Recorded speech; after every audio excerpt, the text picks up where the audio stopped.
नमस्कार, जय श्री राम। मेरे कुछ दोस्तों ने कहा कि आप कंगना रनावत पे एक वीडियो बनाइए, जो इशू अभी चल रहा। तो आज मैं कंगना रनावत पे ही बोलने के लिए आया हूँ। अभी जो इशू चल रहा है कंगना रनावत और महाराष्ट्र सरकार के बीच का, उसी पे मैं बात करने आया हूँ। ये विवाद तब शुरू हुआ जब कंगना रनावत ने मुंबई की तुलना पीओके से की। उन्होंने मुंबई की तुलना पीओके से नहीं की, बल्कि अराजकता की तुलना की। उन्होंने एक सांकेतिक भाषा में कहा। इसका ये मतलब नहीं होगा कि उन्होंने तुलना कर दी। खैर, जो भी हुआ, उन्होंने तुलना की, मान लो तुलना की। तो महाराष्ट्र के अंदर जो वर्तमान सरकार है शिवसेना और कांग्रेस की, वो जिस प्रकार से वहाँ अराजकता का पर्याय बन के बैठी हुई है, हिंदुओं का उत्पीड़न कर रही है, इसलिए उन्होंने इसकी तुलना पीओके से की। ये उनकी सोचने का तरीका है। अब जो लोग इसको इशू बना रहे हैं और कंगना रनावत को इस विषय पे घेर रहे हैं, मैं उनसे पूछना चाहता हूं कि इस देश में मॉब लिंचिंग की कुछ घटनाओं को लेकर भारत की तुलना सीरिया से जब इस देश के तथाकथित सेकुलर वर्ग ने किया,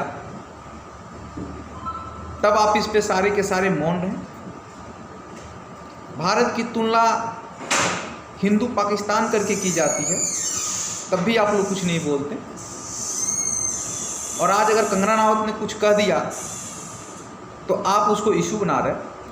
तो अगर मुंबई की तुलना पीओके से किया जाना सही नहीं है, तो भारत की तुलना सीरिया से किया जाना कहाँ तक सही है? भारत की को हिंदू पाकिस्तान करना, यानी कि पाकिस्तान से तुलना किया जाना कहाँ तक सही है? अगर ये गलत है तो वो क्यों नहीं गलत है? उस समय तो आप संविधान की दुहाई देते हो, फ्रीडम ऑफ एक्सप्रेशन की दुहाई देते हो। तो यहाँ फ्रीडम एक्सप्रेशन क्यों गायब हो जाता है जब आपके विरुद्ध में वो बातें आती है?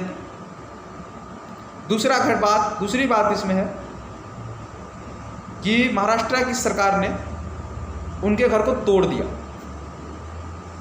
ये कहकर कि इलीगल इंक्रोचमेंट था, ये इलीगल था, उस पोर्शन को ढा दिया, उनके ऑफिस को।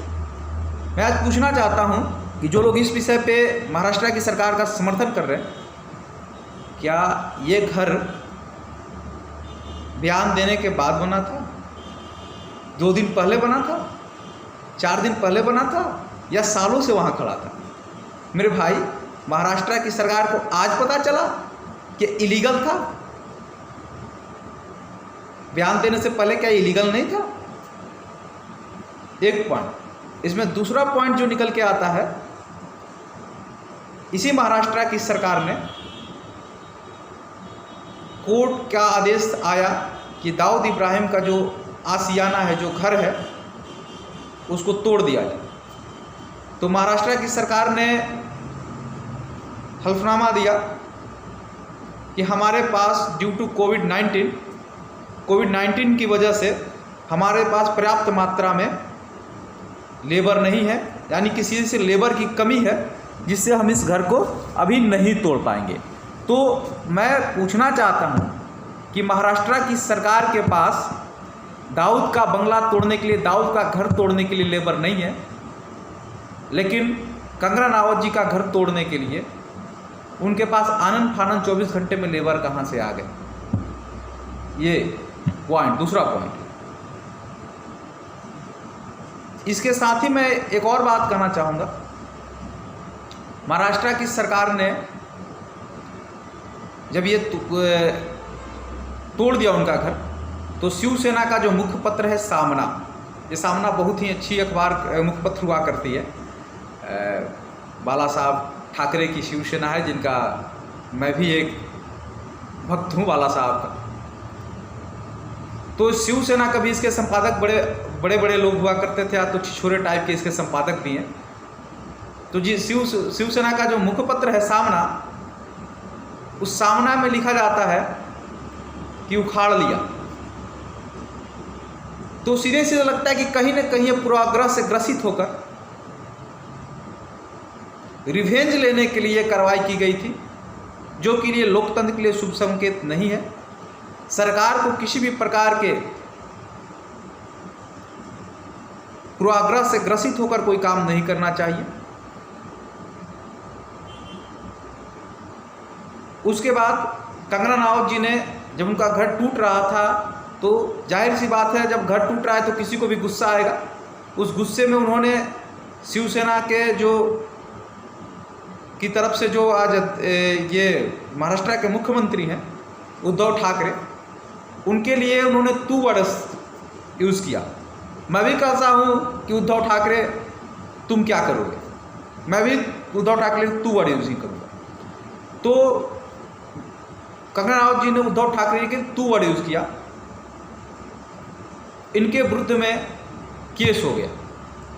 मैं पूछना चाहता हूँ तमाम सेकुलर लिबरल्स, सूडो सेकुलर्स और जेएनयू के ने जो एक कंट्री विदाउट पोस्ट ऑफिस करके अफजल गुरु का मार्टिरडम डे सेलिब्रेट कर रहे थे और जो कह रहे थे कि इस देश में बोलने की आज़ादी नहीं है, तमाम लोगों से पूछना चाहता हूँ आज आप कहाँ बैठे? क्या कंगना रनावत को बोलने की आज़ादी नहीं होनी चाहिए? क्या इस विषय पे केस होना चाहिए? हमारे प्रधानमंत्री के लिए बूचर्स ऑफ गुजरात, मौत का सौदागर और तमाम तरीके की गालियाँ, भद्दी से भद्दी गालियों का इस्तेमाल किया गया और आज भी दिया जा रहा है। एक नेता तो उनको नीच कह देता है हमारे प्रधानमंत्री जी के लिए, मणिशंकर अय्यर। आज भी देखिए सोशल साइट्स पे मोदी जी के जिहादी ताकतें जो है, जो सूडो सेकुलर हैं, कम्युनिस्ट हैं, कांग्रेसी हैं, लगातार गालियाँ लिख रहे हैं। तो भारतीय जनता पार्टी का तो कोई कार्यकर्ता आपके विरुद्ध में कार्रवाई नहीं कर रहा, आपके विरुद्ध में केस रजिस्टर्ड नहीं कर रहा। आपके लिए अगर इस देश में अभिव्यक्ति की आज़ादी है तो अभिव्यक्ति की आज़ादी कंगना रनावत के लिए भी है। अगर कंगना रनावत ने कुछ कहा है, अगर उस पर कार्रवाई होनी चाहिए तो तमाम लोगों के विरुद्ध में कार्रवाई होनी चाहिए जिन्होंने प्रधानमंत्री के लिए मौत का सौदागर, बूचर्स ऑफ गुजरात और तमाम तरीके के जो नीच और तमाम तरीके की गालियों का जो इस्तेमाल किया। अगर उनके विरुद्ध में नहीं हो सकती तो कंगना रनावत जी के विरुद्ध में भी नहीं हो सकती। याद रखना इस बात को। संविधान सबके लिए एक है। ये कोई यहाँ कोई सरिया कोर्ट नहीं चलेगा, यहाँ सरिया का कानून नहीं चलेगा। क्या भारत में संविधान का राज स्थापित है, याद रखना। और जो लोग आज कंगना रनावत, मैं देख रहा था एक मोहतरमा एक टीवी डिबेट्स में बैठे हुए थे, उन्होंने कहा कि इनको टाइम दिया गया था 24 घंटे का, 24 घंटे में उन्होंने कहा कि जो करना है कर लो, इसलिए सरकार ने गिरा दिया। ये कौन सी बात होगी? 24 घंटे में क्या ये जब मुंबई के बाहर थी और 24 घंटे का आप टाइम दे रहे हो, अल्टीमेटम दे रहे हो, ये तो कोई बात नहीं हो। क्या मुंबई के अंदर सिर्फ एकमात्र ही जो बिल्डिंग थी इलीगल थी और बहुत सारी बिल्डिंग्स है? अगर तोड़ना था तो सबको तोड़ दो। संजय राउत, तुम एक लड़की के लिए बेहाया और पता नहीं क्या क्या नीचे जैसे वर्ड यूज करते हो, शर्म नहीं आती है तुमको? अरे जिस बाला साहब ने हिंदुत्व के लिए अपना सर्वस्व अर्पण कर दिया, उस बाला साहब की संतानें इतनी नालायक, इतने देश विरोधी हो जाएगी। और ये जो लिबरल्स हैं, ये कल तक शिवसेना के अगेंस्ट में थे, जब ये बीजेपी के साथ थी, पता नहीं उसको अराजक क्या क्या कहते थे, और आज इनके लिए वो सबसे अच्छी पार्टी है।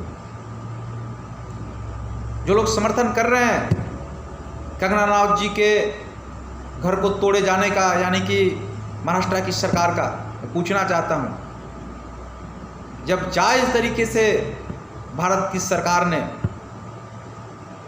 एनडीटीवी पर कार्रवाई की तो आप लोगों ने कहा कि अभिव्यक्ति की आज़ादी पर हमला है, ये संविधान पर हमला है। क्या आज ये संविधान पर हमला नहीं है? क्या आज अभिव्यक्ति की आज़ादी खतरे में नहीं है महाराष्ट्र के अंदर? कहाँ गए वो लोग जिनको भारत में डर लगता था? कहाँ है आमिर खान की बीवी जिसको चंद मॉब लिंचिंग घटनाओं के बाद डर लगता था? उसी महाराष्ट्र के अंदर, उसी मुंबई के अंदर एक पूर्व सैनिक को मार मार के लहूलुहान कर दिया जाता है, तब उसको डरने लगे। वहीं आमिर खान है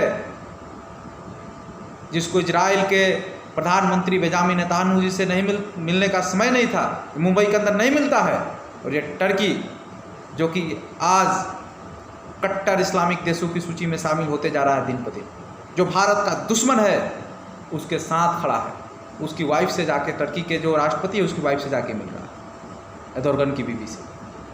तो आप समझिए बॉलीवुड का तो इस्लामीकरण हो चुका है। कंगना ने एक गलती कर दी, बॉलीवुड के इस्लामीकरण पर बोलकर। एक रिसर्च बताता है कि बॉलीवुड में जितनी भी फिल्में बनी हैं उसमें 84% फिल्मों में हिंदू कैरेक्टर को गलत दिखाया गया, और उससे 68 या कुछ से ज़्यादा 70 से ज़्यादा परसेंटेज है, 84% फिल्मों में मुस्लिम कैरेक्टर को सही दिखाया गया, और हर फिल्म में हिंदू कैरेक्टर को ही गलत दिखाया जाता है। आप देख लीजिए,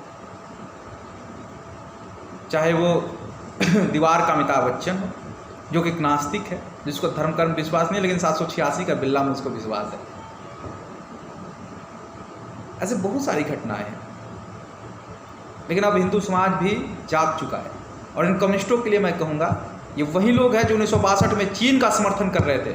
1962 में भारत पाक युद्ध में ये चाइना का समर्थन कर रहे थे, और उस समय कोई भारतीय जनता पार्टी की सरकार नहीं थी, नेहरू की सरकार थी, कांग्रेस की सरकार थी, और कांग्रेस की सरकार ने 182 कम्युनिस्टों को इसलिए पकड़ा था कि ये लोग भारत पाकिस्तान युद्ध में चाइना का समर्थन कर रहे थे।